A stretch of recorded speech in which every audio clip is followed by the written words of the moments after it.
नमस्कार, फाइटर समाचार में आपका स्वागत है। पेश आज 21 मई सुबह 6 बजे राजस्थान की खास खबरें। प्रदेश के जिले के निवासियों के लिए एक अच्छी खबर है। राज्य सरकार एक बार फिर से सार्वजनिक वितरण प्रणाली की दुकानों पर अन्नपूर्णा भंडार शुरू करने की योजना पर सक्रिय रूप से काम कर रही है। इस पहल के तहत जिले की राशन की दुकानों पर अन्नपूर्णा भंडार स्थापित करने का प्रस्ताव भेजा है। इन स्टोर से लोग दैनिक उपयोग की वस्तुएं जैसे तेल, साबुन, मसाले, बिस्किट और अन्य किराने का सामान आसानी से खरीद सकेंगे। इस योजना की एक महत्वपूर्ण विशेषता यह है कि इन दुकानों से खरीदारी करने के लिए उपभोक्ताओं को अपने राशन कार्ड दिखाने की आवश्यकता नहीं होगी। रसद विभाग के अधिकारियों के अनुसार शुरुआत में भंडार में कुल 10 आवश्यक घरेलू उत्पाद बिक्री के लिए उपलब्ध होंगे। इन उत्पादों में खाद्य, विभिन्न प्रकार के तेल, अचार, गुड़, बिस्किट, विभिन्न प्रकार के मसाले, कपड़े धोने का साबुन और वॉशिंग पाउडर जैसी वस्तुएं शामिल हैं। एसओजी ने प्राध्यापक अर्थशास्त्र प्रतियोगी परीक्षा 2022 पेपर लीक मामले में फरार स्कूल लेक्चरर कविता लखेरा को अरेस्ट किया है। महिला ने 25 लाख रुपए में पेपर का सौदा किया था। लीक पेपर से तैयारी कर मेरिट में 20वें नंबर पर आई थी। इससे पहले पेपर लीक मामले में उसके भाई दीपक लक्षकार को अरेस्ट किया गया था। एडीजी वीके सिंह ने बताया कि पेपर लीक मामले में 35 वर्षीय कविता लखेरा, पत्नी श्याम सुंदर लखेरा, निवासी सुनीता कॉलोनी, मालपुरा गेट, सांगानेर, हाल तिवाड़ी नगर, मदरामपुरा, सांगानेर को अरेस्ट किया है। एग्जाम से पहले पेपर पढ़कर कविता लखेरा राजकीय उच्च माध्यमिक स्कूल जालिया प्रथम ब्लॉक जवाजा बयावर में स्कूल लेक्चरर अर्थशास्त्र के पद पर लगी थी। महिला के भाई दीपक लक्षकार के गिरफ्तार होने के बाद कविता लखेरा फरार हो गई थी। एसओजी टीम ने दबिश देकर कविता को अरेस्ट किया था। राजस्थान के क्रिकेट में एक नया घमासान शुरू हो गया है। यह घमासान शुरू होने जा रहा है आरसीए की एडहॉक कमेटी के सदस्यों के बीच। कन्वीनर और विधायक जयदीप बिहानी ने आरसीए एडहॉक कमेटी की मीटिंग 25 मई को केएल सैनी स्टेडियम में बुलाई है, लेकिन इससे पहले ही एडहॉक कमेटी के अन्य सदस्यों ने आरसीए अकेडमी में मीटिंग बुलाई। मीटिंग में 6 सदस्यों में 4 उपस्थित हुए। बैठक में धनंजय सिंह खीमसर ने जयदीप बिहानी पर हमला बोलते हुए कहा कि वे अकेले ही बड़े बड़े फैसले ले रहे हैं जो कि नियमों के खिलाफ है। उन्होंने कहा कि बिहानी अकेले आरसीए से जुड़े फैसले नहीं ले सकते हैं। बिहानी नियमों की धज्जियां उड़ा रहे हैं। वे क्रिकेट के नाम पर अपनी राजनीति की रोटियां सेक रहे हैं। आरसीए एडहॉक कमेटी के कन्वीनर जयदीप बिहानी का कहना है कि सदस्यों को मीटिंग बुलाने का कोई अधिकार ही नहीं है। उन्होंने कहा कि धनंजय सिंह किस हैसियत से अपने को एडहॉक कमेटी का सदस्य बता रहा है, जबकि वह न तो नागौर जिला क्रिकेट एसोसिएशन से जुड़ा है और न ही जोधपुर क्रिकेट एसोसिएशन से। राज्य सरकार ने 20 धार्मिक स्थलों के लिए 300 करोड़ की सौगात दी है। जानकारी के अनुसार गोविंद देव जी, मानसरोवर धाम, रामदेवरा जैसे धार्मिक स्थलों का सौंदर्यकरण होगा। योजना में बांसवाड़ा, रणकपुर, बालाजी, टोंक, जैसलमेर भी शामिल हैं। योजना के तहत श्रद्धालुओं की सुविधा के लिए बेहतर आधारभूत ढांचा तैयार किया जाएगा। गोवर्धन परिक्रमा मार्ग, पुष्कर घाटों और तीर्थों का भी विकास होगा। इसके लिए राज्य सरकार इन प्रोजेक्ट्स पर 300 करोड़ रुपए खर्च करेगी। राज्य सरकार ने डीपीआर और कार्यादेश की प्रक्रिया आरंभ कर दी है। सरकार की इस योजना से धार्मिक पर्यटन को बढ़ावा मिलेगा और छोटे कारोबारियों तथा ग्रामीण पर्यटन को भी समर्थन मिलेगा। हरियाणा के फरीदाबाद में स्वास्थ्य विभाग के एक रिटायर्ड उच्च अधिकारी को ठगों ने डिजिटल अरेस्ट कर लिया। उसने वीडियो कॉल की तो ठग पुलिस की वर्दी में थे और लग रहा था कि वे पुलिस थाने से ही बात कर रहे हैं। ठगों ने उनको ये कहकर डराया कि जेट एयरवेज के मालिक से हुई ठगी के रुपए उनके खाते में आए हैं। उसको डरा धमकाकर 77 लाख रुपए ट्रांसफर करवा लिए। साइबर क्राइम थाना एनआईटी पुलिस को दी शिकायत में सेक्टर 21 एरिया निवासी राजेंद्र शर्मा ने बताया है कि वे दिल्ली स्वास्थ्य विभाग से उच्च पद से सेवानिवृत्त हैं। कुछ दिन पहले उन्हें एक अनजान नंबर से मैसेज व कॉल आई, जिन्होंने खुद को मुंबई क्राइम ब्रांच का अधिकारी बताकर डराया कि जेट एयरवेज के मालिक के साथ हुई ठगी के मामले में ठगी के रुपए इस खाते में आए हैं। ठगों ने उन्हें डिजिटल अरेस्ट कर 77 लाख रुपए ठग लिए। जिन खातों में पैसा भेजा गया है, पुलिस उनकी जानकारी जुटा रही है।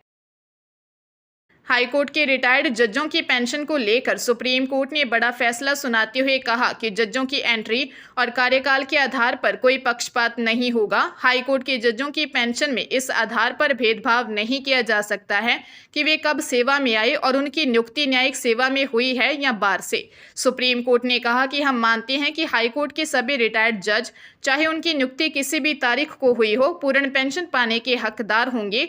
भारत के मुख्य न्यायाधीश BR गवई, जस्टिस AG मसीह और जस्टिस के विनोद चंद्रन के बेंच ने कहा कि भारत सरकार को हाईकोर्ट के रिटायर्ड मुख्य न्यायाधीशों को सालाना 15 लाख रुपए की पूरी पेंशन का भुगतान करना होगा। भारत सरकार हाईकोर्ट के रिटायर्ड मुख्य न्यायाधीशों के अलावा किसी भी रिटायर्ड हाईकोर्ट जज को हर साल 13.5 लाख रुपए की पूरी पेंशन का भुगतान करेगा। जो जज एडिशनल जज के तौर पर सेवानिवृत्त हुए हैं, उन्हें भी जजों के बराबर ही पेंशन मिलेगी। राजस्थान लोक सेवा आयोग की ओर से राजस्थान राज्य एवं अधीनस्थ सेवाएं संयुक्त प्रतियोगी परीक्षा 2023 के अंतर्गत साक्षात्कार का तृतीय चरण शुरू हो गया है, जो 28 मई 2025 तक चलेगा। इसी प्रकार सहायक आचार्य कॉलेज शिक्षा विभाग परीक्षा 2023 के अंतर्गत गृह विज्ञान विषयों के पदों के लिए इंटरव्यू शुरू हो गए हैं, जो 4 जून 2025 तक होंगे। अभ्यर्थियों के साक्षात्कार पत्र आयोग की वेबसाइट पर अपलोड कर दिए गए हैं। आयोग के अनुसार साक्षात्कार में उपस्थित होने वाले अभ्यर्थी आयोग की वेबसाइट पर उपलब्ध लिंक से इंटरव्यू लेटर डाउनलोड कर ऑनलाइन भरे गए विस्तृत आवेदन पत्र, अटेस्टेशन फॉर्म और सेवा प्राथमिकता क्रम की 2 प्रतियां एवं दस्तावेजों की 1 प्रति सेल्फ अटेस्टेड के साथ साक्षात्कार के समय आयोग में प्रस्तुत करनी होंगी। राजस्थान कर्मचारी चयन बोर्ड ने वाहन चालक भर्ती में राजस्थान के जीके का वेटेज बढ़ाकर 41% कर दिया है। इस परीक्षा में 120 सवालों में से अब 50 सवाल राजस्थान से संबंधित सवाल होंगे। पहले केवल 25 सवाल ही राजस्थान के जीके के थे। संशोधित सिलेबस के अनुसार भर्ती में 2 घंटे का 200 अंकों का पेपर होगा। इसमें 120 सवाल होंगे। इनमें से सामान्य हिंदी के 20, अंग्रेजी के 15, गणित के 15 और सामान्य ज्ञान के 70 सवाल होंगे। सामान्य ज्ञान के 70 सवालों में से भूगोल के 20, कला, संस्कृति और इतिहास के 20, राज्य में राजनीतिक एवं प्रशासनिक व्यवस्था के 5, समसामयिक 5 सवाल होंगे। इसके अलावा सामान्य ज्ञान वाले पार्ट में भारतीय संविधान के 5, भारत से जुड़े समसामयिक के 5 सवाल, सामान्य विज्ञान के 5 और बेसिक कंप्यूटर के 5 सवाल होंगे। इस प्रकार सामान्य ज्ञान वाले पार्ट में कुल 70 सवाल होंगे।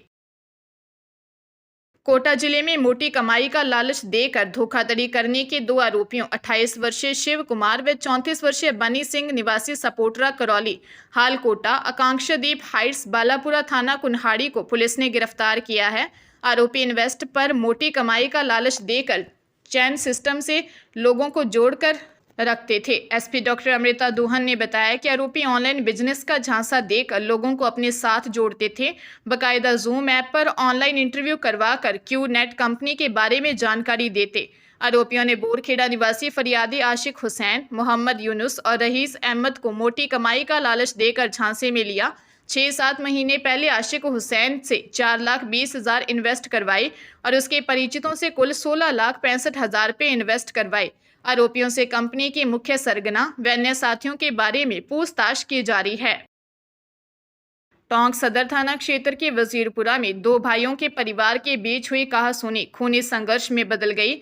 दोनों पक्षों के बीच जमकर लाठी भाटा जंग चली। खूनी संघर्ष में दोनों पक्षों के लोग घायल हो गए।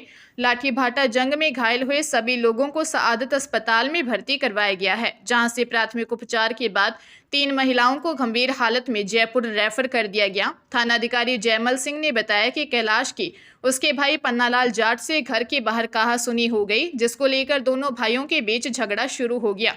वे एक दूसरे को गाली गलौज करने लगे और मारपीट शुरू हो गई। देखते ही देखते दोनों परिवारों के बीच लाठी भाटा जंग छिड़ गई।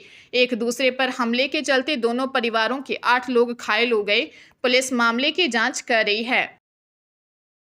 अमृतसर जिले की थाना जंडियाला पुलिस ने विदेशी नंबर से कॉल करके 50 लाख रुपए की फिरौती मांगने के मामले में 2 आरोपियों बिल्ला अर्जन मागा और दीपक कुमार निवासी नवी आबादी को काबू किया है। वहीं तीसरा आरोपी हरदेव सिंह निवासी जंडियाला फरार चल रहा है। लवप्रीत सिंह निवासी सरली कला ने दी रिपोर्ट में बताया कि 10 मई को उसके छोटे भाई भूपेंद्र कुमार के मोबाइल पर विदेशी नंबर से कॉल आई, जिसमें खुद को बिल्ला मांगे वाला बताते हुए 50 लाख रुपए की फिरौती मांगी। वहीं जान से मारने की धमकी देने लगा। अगले दिन भी कॉल कर धमकी दी। उसके बाद दुकान पर दीपक आया, जिसे वह पहले से जानते हैं। उसने कहा कि क्या फिरौती की धमकी आई है। उसके बाद उसने अपने फ़ोन से हरदेव सिंह को फ़ोन करके 20 लाख रुपए में सेटिंग करवाने के लिए कहा। मामले में दीपक और हरविंदर भी शामिल हैं। पुलिस आरोपियों से पूछताछ कर रही है।